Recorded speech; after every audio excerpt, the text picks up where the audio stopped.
Yay, thank you. Okay, great, my voice is going through. Awesome, well, welcome everyone.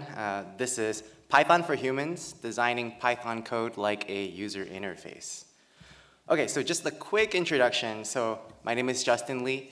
My background is building scalable systems that are also usable for maintainers or end users. And right now, I am working on data and AI infrastructure at a startup called Notion in San Francisco. I like teaching, I like mentoring. I teach a few Udacity nano degree courses on cloud infrastructure, architecture, Kubernetes. And I generally love writing Python, and I've been actively using it for well over a decade. Okay, and so for everyone's reference, I am not a designer. And to further reinforce this, beyond just this slide I have here, if you get sick of me talking or something, you're welcome to look at the padding and alignment on some of the elements I have on the slides, and you'll notice that they're regularly inconsistent. Okay, so let's get started. So let us cover a possibly familiar scenario. Okay, so you've been tasked to update some code. Maybe you need to add some new features, or maybe you need to fix some bugs. All right, so you open up your code editor, and you're greeted with this. Okay. This is kind of hard to read. There's some magic parsing that happens at the top that knows how to handle ordered elements. There's some clever syntax being used to do something, right? And generally, this code is syntactically correct, but it just feels kind of dirty, okay? Quite frankly, it makes my head hurt. And, okay, quick side note, I generally believe that you shouldn't be too harsh when you see questionable code. You never know the full context or circumstance behind when or why the code was written the way it was, right? Maybe the person was in a rush because they were trying to fix a customer-facing incident. Okay, so we want to keep that context to ourselves when we see things like these. But regardless, I kind of want to know who wrote this and see maybe I could ask them to get that context and figure out why. And maybe that will help me with writing code that will improve this or fix this, right? So we can start by looking at the commit history for this code and this guy. Yeah, how embarrassing. I was the one that wrote the code. And it wasn't even that long ago. It was 3 weeks ago. All right, so great. Maybe I wrote it because I was in a rush. Maybe I was on a deadline. Maybe I want to minimize regressions or risk of regressions by doing some kind of patch update. But more likely than not, I just don't know what I am doing. Okay, so unfortunately, this scenario is based on many true stories. Note that's plural, stories. And the general idea is that Python can end up written more for machines than for humans. And this leads to code that's functionally correct, but hard to read, navigate, and revisit, right? So Python does have PEP 8 as a style guide and other PEP standards, and this is great. It provides a layer of consistency, but I wanted to think more about how we can craft Python code, less by following rules, but by following principles that make it intuitive to read and maintain. So taking a kind of a tangent, let's compare Python development and compare this against website user interfaces, right? Over the years, web UIs have been refined to make navigation intuitive and effortless for humans to use. So this leads to the main concept of this presentation. What if we thought about writing Python code like the way UI designers build interfaces? Your code becomes both the end product and the developer's user interface. And so I'm going to be going over these 7 concepts shown on the right here. Structure and scanning patterns, naming and labeling, visual hierarchy, progressive disclosure, forms, familiar structures, standardization. I'll explain what these all mean. I kind of just read it really quickly. You'll probably think, oh, what is all that, right? I'll cover it. And so for the format, I'll generally show the before and after of a UI, and then I'll show the before and after of some Python code once we apply the concept to it. And just as a heads up, I have several slides with code on them. I already showed one earlier, but that was intended to intimidate you to kind of get my point across. But for future slides, there's going to be code, and it's okay if you don't read all of it in detail. That's not the intent. You just need to look at the high level of the code, so don't feel you have to burn mental capacity reading all the potentially frustrating code that I'm going to be putting on the screen. Okay, so the first concept is structure and scanning patterns. This is driven from the notion that when people first open a web page, they scan the UI in predictable ways. And to foreshadow, it's a Z shape, like that icon right there. Okay, so this UI here is this UI here is an example of a relatively poor layout. There's no clear visual hierarchy or flow for this page.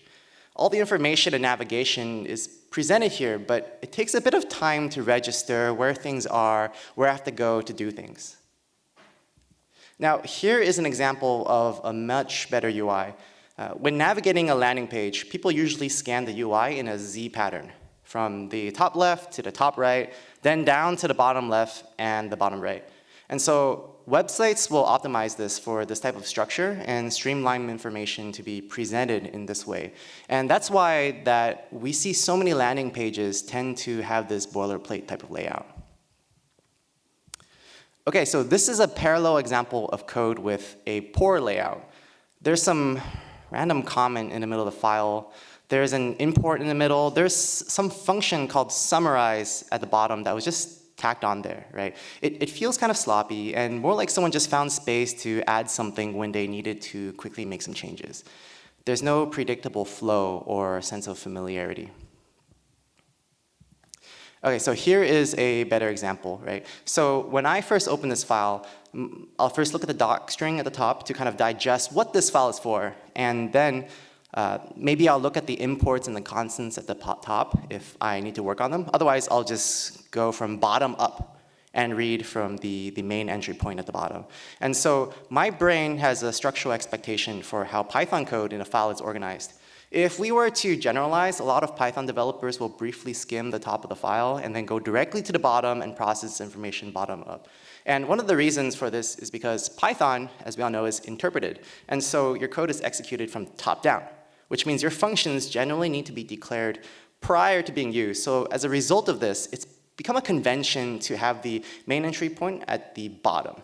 And so just to kind of summarize the predictable scanning hotspots, people tend to expect that there's a doc string, imports, your enums and types, then other definitions like functions and classes, and then the main entry point is at the bottom. And so, great. I'm not saying that this is the structure you have to use for your projects. I'm not also saying that this is the definitive way that people scan projects, but it's a generalization, and whatever you choose to do, just make sure that the structure and the organization follows and is consistent with whatever is in your organization or project, that you do it consistently so that when you are working with people, they kind of know how it's organized when they come into it. All right, so the second concept is about how items are named and labeled, and these help guide users on how they would interact with a resource. Here is an example with a form, and there's some ambiguous naming conventions. So there's the field at the top, trip. What is a trip? Is it a human readable name? Is it a trip ID? That's not very clear. And then what about phone number? Is that a personal number? Is that a business number? A cell phone? Is it going to be used for texting? Generally, there's no guidance or context on the naming. And the terminology is inconsistent, and there's some guesswork involved to figure out what a field is for. Okay, an improved example, we use clear naming for the fields, even if they might seem a bit verbose. And the trip now is obviously a trip name with a placeholder to show me what a format might look like for a valid input. And the emergency phone number is better named, but also provides me a label to explain to me what it's for. And this is much easier to fill out and provides context when needed. Okay, compare this with naming and labeling Python code. And this is kind of an extreme example of bad code, but the function names are ambiguous. The arguments are not clear, and the type for the arguments and return values are ambiguous. And while this is an extreme example, I've worked with code bases that reused a lot of function names and terms across code bases. So expanding on this, we'd call something maybe like check, and check v2, check v3, check data, I don't know, mic check. Anyways, avoid overloading functions. This is so common, and this has made it actually incredibly hard to use LLM integrated IDEs, where you can actually confuse your agent by having these naming conventions that make it hard to differentiate between things, and it could confuse the LLM to the extent that they can be confidently wrong about what something is for. Okay, and now let's show the after. Here is an improved version. There's thoughtful function names that are verbose and needed to clearly convey what it's for. The arguments are not only made more clear, but also have type hints and defaults on them to help guide you on what to put there. And there's comments for functions that require a bit more context, right? But one thing to note is that the second function here doesn't have a comment, and I just want to highlight, you don't have to write comments for everything, contrary to what an LLM might do. Okay, so this concept of naming and enabling, it makes your code much more readable and understandable. It helps LLM tools, agents parse your code a lot more easily to give you some valuable results. And you can think about this kind of to how you would do search engine optimization or SEO in your web pages, right? Okay, next concept is visual hierarchy.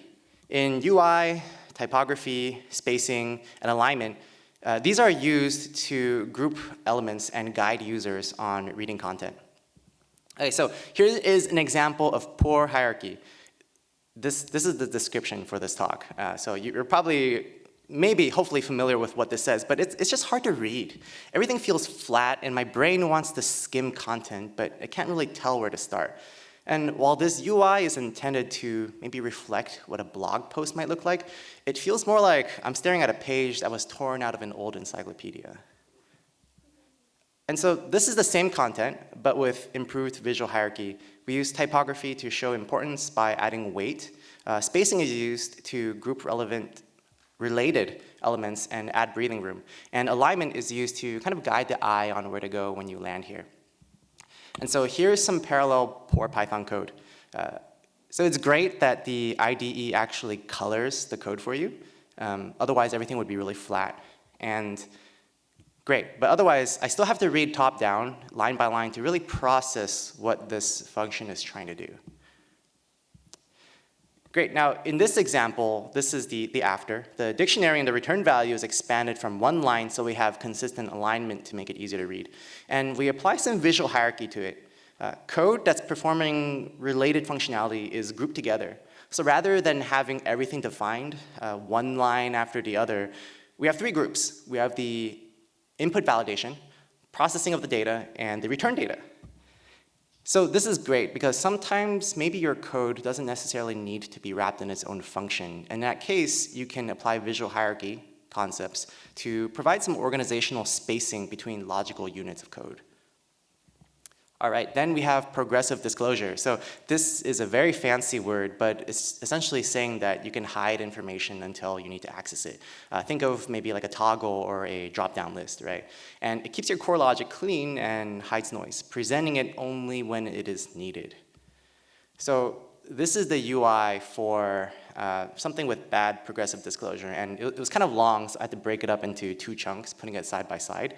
This is clearly a limitation of this format, right? But this is a packing list, and it's very noisy. Every time I open this, I'm confronted with all the details of this trip and all the contents of the packing list.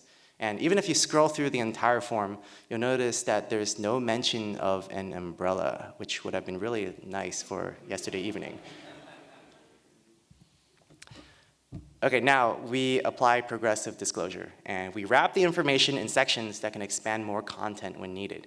And when you click on one of the three sections, it will expand. And if you click View Trip Details at the bottom, it'll create a modal or a pop-up that presents more information. And so this shows the important information first while reducing cognitive load and not overwhelming the users. It's very easy to scan this page to get information you need when you need it. And if you do click on something, this shows what the expansion looks like for the first and three sections from the previous slide, right? You just click it, it opens, more details. Great. Okay, here is some simple Python code that does some arbitrary data processing, as well as print how long it took to process this data. And honestly, I've seen this scenario here more times than I can count. where you have some kind of core functionality, but you have a lot of inline code doing something else that's not related to the core function. And it just makes it so much harder to digest what a function is doing before I even start working on it. The most obvious approach is to use a function or a class to wrap sets of complicated logic, and that is completely valid. But with Python, I really like using decorators. So here is an example how we can reduce complexity of our code using a decorator. And for those in the audience that don't know what a decorator is in Python, it's basically the @timer annotation that's on top of the process data function. We abstract away the timing functionality to a decorator function, and it's decorating the function that we want to calculate the runtime for in this example. And so you can easily read what the process data function does now, and you're no longer bombarded with additional complexity. So as a recap for this one, functions, classes, and decorators, like the one here, are great ways to apply progressive disclosure to your code so that you present additional complexity to your end users only when it's needed. Okay, forms. A lot of effort goes into making forms intuitive and streamlined. Good forms guide users through each field to reduce friction and make completion easier. So here is a form that can be improved, and honestly, it's not that bad of a form, but there are a few things that are confusing. For the name, do I put my first name? Do I put my full name? The email, is it required if I prefer not to fill in just because I don't want to get spammed by whoever this form goes to? If I click this cancel button in the corner, does it reset the form, or does it take me back to a previous page and then I'll lose all the contents of the form that I've already filled in? Right? So when we're making forms, the user should be focused on filling out the form, not thinking about how to fill it out. Here is an improved form. It is a hypothetical PyCon talk feedback form. And so if this were a real form, and maybe you don't like the sound of my voice or something, you could fill this out and send it to me, but fortunately for me, it's just a screenshot, so great. This form, otherwise, it's pretty good. It uses clear labels with better organization. There's placeholders in the form, so you have references on the full name or the email address formatting. Right? There's stars or asterisks used to mark which fields are optional, and it guides the user on how to fill things out to eliminate guesswork. And so let's say I fill out the form and I provide an invalid email address. This form will provide validation on the form itself and correct me on what's wrong. So instead of just failing when I submit the form or telling me an error has occurred, maybe pop like a 400 or something, this will actually give me feedback before I submit it. So let's compare this to some Python code. Here's a submit function. It's pretty ambiguous. If I'm supposed to use this function somewhere, it's really hard for me to figure out how I'm supposed to use this function. The arguments are ambiguous with these names. It uses something called keyword arguments as the last part of the function definition. And this allows arbitrary input to be passed in during runtime. And so in order for me to call this function correctly, I'll need to reference existing usage, hope that there's documentation I can look at, or just read the code and hope that what I write and integrate with doesn't error out when I run this. Right? So this might look like an extreme example, and it is, but I've seen many functions written like this all the time, and this is usually caused by people focusing on additive changes. When people are trying to add new features or patch a function, and they're worried about code regressions, they add new arguments and conditionals instead of restructuring the logic. So additive changes to a function make it less likely your code will break, but you accumulate a lot of code debt over the time. So to highlight, if I were to make an additive change to this function, maybe instead of just A, B, C as the initial arguments, maybe I'll add a D and an E and just have custom logic to process those with some conditionals, right? And honestly, this is, there's lots of reasons for this cause of this type of code. Sometimes it's a cultural thing, but honestly, unit testing helps a lot with these types of things. Okay, so here is now a cleaned up example of this this function definition using properties of forms. There's guidance on how to use the function in the form of type hints in the arguments and a docstring. And the variables are very clear on what the fields are for. There's input validation that's performed and exceptions are raised properly. So it's easy for me to read and understand how to integrate the correct values if I'm looking at the code. And if I run it and it fails, then I actually know how to correct myself rather than having an equivalent of an error 400 and wondering why the form didn't submit it. So this is straightforward, and it feels more like I'm filling in the blanks instead of trying to guess what the blanks should be. I feel confident that I don't need to run this code multiple times for it to work before I deploy it somewhere or try to integrate it somewhere. And so the main takeaway for this is that you want to treat your functions as if they were a form. Aim for a fill-in-the-blank type of usability and remove guesswork from other users. And if there are errors, they should be very clear and help guide the users into using correct usage. Okay, familiar structures, these help make your applications a lot easier to use. And I want to draw a parallel specific to how you would organize your directory structure, so your Python project. Okay, so let's say you're using an app and you see this icon in the corner. What does this mean? Does anyone have any guesses? Yeah, someone said it, deletion, right? Like, duh, right? It means to incinerate. You burn the item by getting rid of it. And it might be obvious to myself and the person in the audience that said delete, but maybe not to others, right? So what icon should have we used instead? Yes, okay, a trash can, and more appropriately, a rubbish bin, but someone in the audience said trash can, so thank you. If we use this icon, it's so much more clear. You see this and everyone knows what it means. If I want to delete something, I should press it. And if I don't, maybe stray away from interacting with this icon, right? And let's draw a corollary to our code organization.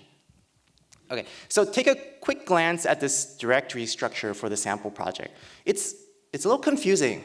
Where do you start, right? So there's this file at the bottom. It's called howto.txt. I guess that must explain some part of the code, right? And then there's something called API routes, Python dependencies text. It looks kind of confusing, but it's structured. But why is it confusing? My brain has a hard time digesting it because there's a lot of non-idiomatic naming conventions, and there's a bit of guesswork involved, requiring to open it to verify functionality. And so here's an improved version. I'm not saying that this is what you have to use for all your projects, but when I look at this, I roughly know where things are because these naming conventions are pretty idiomatic. And so using a familiar structure and predictable organization invites collaboration. And just note what is familiar to you might not be as familiar to others. So stick with whatever is consistent in your organization. If you need examples of what idiomatic naming conventions look like, you're welcome to look at open source projects. My recommendation is that I think Fast API has a very well organized code base that you can take a look at as well if you need examples. All right, I'm going to breeze through this one. It's the last one, standardization, just for time, right? So this is ways for us to make our UI conform to a familiar format. So when we're building UIs, there's a tool called Lighthouse, and you run this, and it will give you a score on your website to tell you the performance, okay? So it's built into Chrome. Great. Let's see what it looks like if I run this against my own website. Boom. All right. Kind of embarrassing. The performance score is a disaster, but it shows details about the performance, accessibility. Essentially, it's giving me metrics that are less on vibes, but more on standard conventions, right? And so the top here shows similar things we can use in Python. Top row has formatters, black, rough, flake8. Bottom shows type checkers. All right, I had a joke in here, but I'm just going to breeze through this slide now. Okay, that's a wrap. Code is not just for machines, it's for humans too. When we treat code as user interface, we shift from enforcing rules to practicing craft, making code easier to read and understand and maintain. And thank you all for listening to my talk. I'll be around if you want to chat or anything.